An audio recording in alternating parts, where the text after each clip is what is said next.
अस्सलाम वालेकुम। आज कैंट्स 12 ऑब्जर्वेशन के थर्ड प्रोग्राम के साथ हम हाजिर हैं। आज हम ऑब्जर्वेशन नंबर 5 से लेकर ऑब्जर्वेशन नंबर 8 तक बात करेंगे। पहले दो लेक्चर्स के हमने इन शॉर्ट इसके ऊपर डिस्कशन की कि कैंट्स ऑब्जर्वेशन हमारे लिए कैसे इंपॉर्टेंट है, और सेकंड लेक्चर में हमने इस पर डिस्कस किया कि वो पॉइंट्स है क्या और उनका हमें बेनिफिट क्या है। तो जो इसकी फिफ्थ ऑब्जर्वेशन है वो the amelioration comes first and the aggravation comes afterward. नाज़रीन, एम्यूलरेशन के बारे में हम आपको बता दें कि एम्यूलरेशन एक इंग्लिश का वर्ड है। इसका मतलब होता है खुलासा तहरीर या अलामात का इख्तसार। यानी अब ये जो पांचवी ऑब्जर्वेशन वो कहता है कि मिली जुली अलामात तो कुछ ना कुछ हमारे सामने आती रहती हैं रेमेडी देने के बाद। यानी अव्वलीन तौर पर गैर ज़रूरी कुछ ऐसी अलामतें आती हैं जो हमें शायद नज़र नहीं आ रही थी, हमारे आसपास मौजूद नहीं थी, या उसका उस मेडिसिन से सच में को महसूस नहीं हो रहा था लिंक। लेकिन जब हम ये सोच रहे थे कि एग्रीवेशन नहीं आ रही होगी तो उसके बाद एग्रीवेशंस, मेडिसिनल एग्रीवेशंस आना शुरू हो जाती हैं। यानी the ameliorations come first and the aggravations come afterward. यानी निटिगेट्स, यानी जो छोटी छोटी अलामत है ना गैर ज़रूरी, वो तो शायद हमारे सामने आ रही होती हैं रेमेडी देने के बाद, लेकिन जो एग्रीवेशंस है वो नहीं आ रही होती। मेरे ख्याल है कि I think you got it, आपको ये बात समझ आ गई होगी। यानी एग्रीवेशंस जो मेडिसिन के देने से पैदा हो सकती हैं और कई दफ़ा बगैर पैदा हुए भी बंदे को यानी मरीज़ को शिफा हो सकती है, तो वो एग्रीवेशंस तो हमारे सामने नहीं आ रही होती, दूसरी अलामत आ रही होती हैं, लेकिन उन अलामत के ख़त्म होने के बाद एग्रीवेशन हमारे सामने आनी शुरू होती हैं। इसकी रीज़न क्या होती है? हो सकता है जो रेमेडी हम दे रहे हैं वो एज ए पैलिएटिव यानी आर्जी या फाके वाली दवाई हो सकता है कि केस इनक्यूरेबल हो।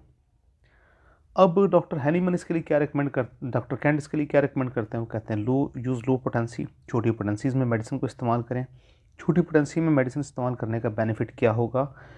एग्रीवेशन ज़्यादा शदीद नहीं होंगी। एग्रीवेशन शदीद नहीं होंगी तो केस हमारे कंट्रोल से बाहर नहीं जाएगा। बड़ी पोटेंसी देने की सूरत में हो सकता है वो ज़्यादा एग्रीवेशन दे दे और बहुत सारी ऐसी अलामत हमारे सामने आ जाए जिनको कंट्रोल करना मुश्किल हो जाए।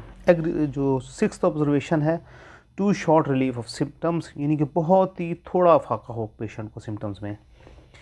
अब इसकी वजह क्या हो सकती है? Too short relief of symptoms की वजह मे बी सम स्ट्रक्चरल जो चेंजेस हैं, हो सकता है कुछ ऐसी यानी उज़लाती तब्दीलियाँ जिस समय पैदा हो गई हों, कोई सेल स्ट्रक्चर के ऊपर कोई चेंजेस पैदा हो गई हों, और हो सकता है कि हमने रेमेडी ही गलत दे दी हो, और ये भी हो सकता है कि केस इनक्यूरेबल हो हमारी विद रिस्पेक्ट टू जो हमारी रेमेडी थी।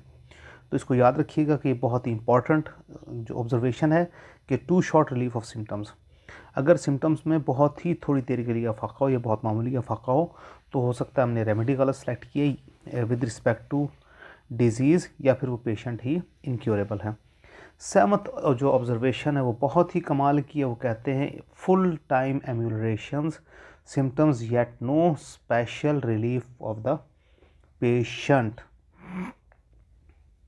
अब एम्यूलरेशंस ही उसकी नहीं छोटी छोटी अलामत ही सामने आती रहती हैं, लेकिन पेशेंट को कोई एज सच अफाका नहीं आ रहा होता।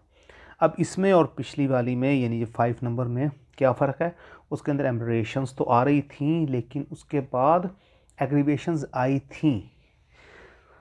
ऑब्जर्वेशन नंबर 7 में वो कहता है कि एम्यूलरेशंस तो आ रही हैं लेकिन एग्रीवेशंस बिल्कुल भी नहीं आ रही। इसका मतलब ये हुआ कि पेशेंट को रिलीफ ही नहीं मिल रहा, यानी कि पेशेंट उस डायरेक्शन की तरफ जा ही नहीं रहा जिस रास्ते से, जिस पैसेज से गुजरकर उसे शिफा मिलनी है।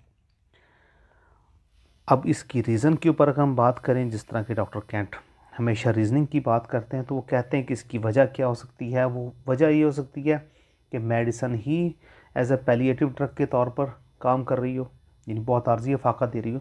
पैलिएटिव ड्रग के तौर पर काम करने का एक मतलब और भी है। पैलिएटिव ड्रग के तौर पर काम करने का एक मतलब ये भी है कि हमने रेमेडी ही गलत सेलेक्ट की।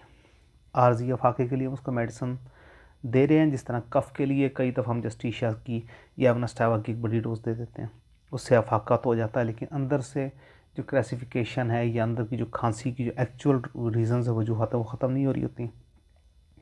इसके लिए डॉक्टर कैंट फरमाते हैं कि keep watching for the changes हैं। अब इन चेंजेस को बहुत ही अच्छे तरीके से देखते रहें। 8th ऑब्जर्वेशन वो कहते हैं some patients prove every remedy they got, यानी कुछ पेशेंट्स इतने ज़्यादा यानी ओवर सेंसिटिव होते हैं, ये कुछ पेशेंट्स इतने ज़्यादा ओवर सेंसिटिव होते हैं कि वो हर रेमेडी के लिए एज ए प्रूफ या समझ लें कि एज ए वॉलंटियर के साबित होना शुरू होते हैं, उनके ऊपर उस मेडिसिन की अलामत हमारे सामने आनी शुरू होती हैं। जिस तरह हम किसी ड्रग को प्रूव करने के लिए एक मास्टर प्रूवर की मौजूदगी में कुछ प्रूवर्स को वो रेमेडी देते हैं और पर जो अलामत आती है उनको हम लिखते रहते हैं, तो कुछ पेशेंट्स को जब हम रेमेडी देते हैं तो एज सच ही वो बिहेव करना शुरू कर देते हैं, यानी कि some patients prove every remedy they get. तो इनको याद रखिएगा, ये लोग बहुत ही सेंसिटिव होते हैं या ओवर सेंसिटिव पेशेंट होते हैं, इनको मेडिसिन ने बहुत ही एहतियात से इस्तेमाल करानी है क्योंकि नई से नई अलामत पैदा होती हैं, कई दफ़ा वो अलामत बहुत ज़्यादा गैर मामूली हो जाती हैं, उनको हैंडल करना, उनको कवर करना हमारे लिए बहुत मुश्किल हो जाएगा।